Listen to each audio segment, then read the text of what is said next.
As a society, we are judged by how we treat our most vulnerable. For these families, Safe Haven was their last resort. Crisis accommodation to keep them off the streets during tough times. But they've all been told to get out. We've been threatened with the police coming to rip us out of our cabins, and that the water and electricity will be turned off at 10 a.m. We have no option. We were told that no one will help us. We are literally going to be out on our asses. Just need a place to call home. That's all I wanted the last 3 years. Homeless. As of Friday at 10 a.m, 17th of this month, March, I'm homeless. It seems incredibly callous and unnecessary, and just honestly, they can hear how much everyone is struggling. These cabins aren't soundproof, people are upset, everyone's just in crisis mode. The family staying at Safe Haven Park in Long Jetty on the New South Wales Central Coast are in crisis. They are there not because they want to be, but because they need to be. And now they've been told their safe haven is no more. I was asked to go and see the manager in the office. He handed me a piece of paper and said that we had to leave. No reason, just everyone was being told to leave the park. Alison and her kids and the other tenants have been given a month's notice to get out. The deadline, 10 a.m. today. We're not here by choice, believe me, we're not. It was in hard circumstances, it was the best option for us at the time. Alison pays $450 a week for her cabin she lives in with two of her children, including her 18-year-old son Xander, who lives with autism. Yeah, I worry every single day. Like, most of the time I barely can wake up, want to wake up on the bad dream to go away. Alison is working and happy to pay for a rental. She just can't get a foot in the door.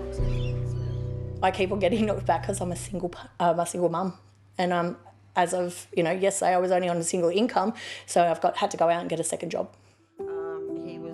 This woman, we'll call Amy, has been relying on Safe Haven for months. Well, I've been a victim of domestic violence, and also I injured myself at work, so I was with work cover, still am.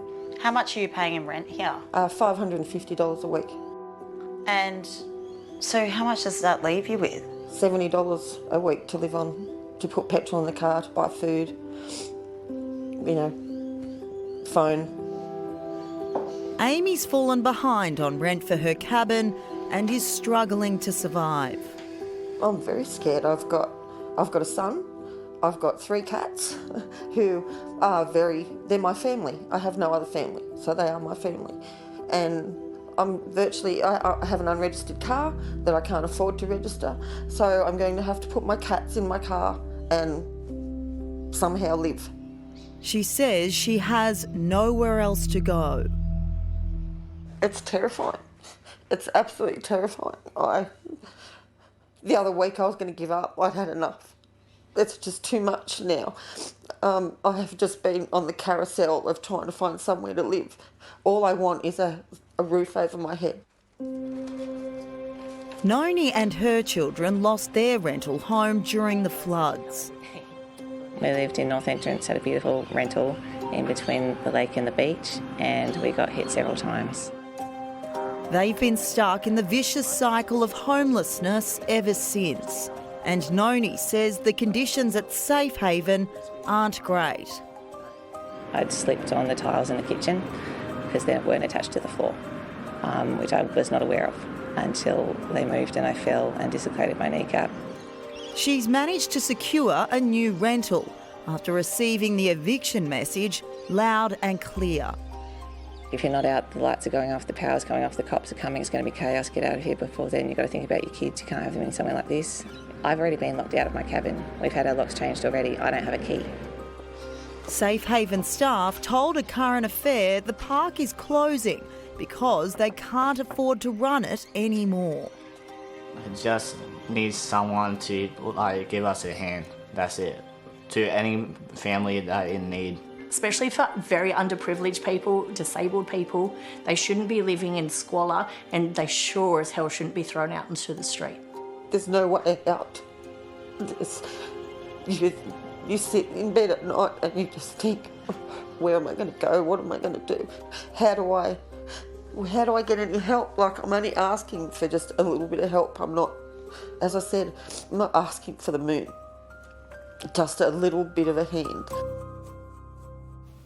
And since we got involved, Safe Haven, which has its own financial problems, says families will get an extra 90 days before they have to move out. Authorities are promising to work with residents now to find them somewhere suitable to live.